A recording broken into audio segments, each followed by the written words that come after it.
Hello mga kabisik, meron tayo dito Honda Supremo 150. So, ito ay papachange oil nila pero i-check rin natin yung kanyang sunog ng kanyang spark plug.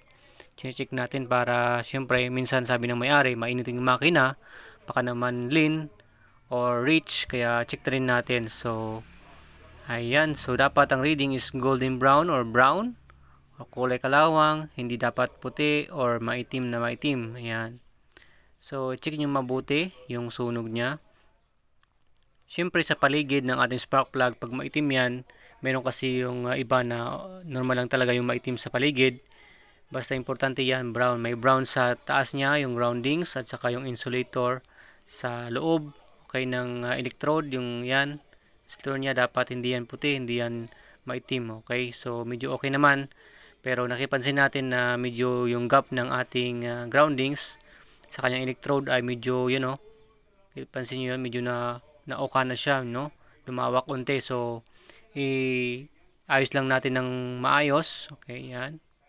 I-label lang natin sa tamang level niya. Okay, na tamang gap niya. Ayan, okay na yan. So, ganoon din, i-check natin siyempre yung tono ng kanyang carburetor. Yung diaphragm type na carburetor ng Honda Supremo. Ayan. So, ayan. Ikutin natin ng paigpit, no? At bilangin natin kung ilan ba yung nilagay dito. At ganun yung resulta ng kanyang spark plug.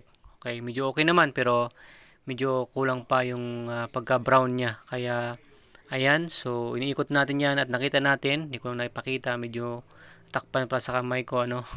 Nakita natin yung stock niya is 3 turns lang, no. So ayan, so dagdagan natin ng 3.5 turns, no. I mean, dagdagan natin ng half turn, so 3.5 turn lahat yung ikot na gagawin natin. Okay? Paluwagan na natin at ikot natin ng 3.5 turn. Ayan. So, okay na. So, I hope na meron tayong natutunan. Please like, share, and follow our Facebook page. And God bless everyone.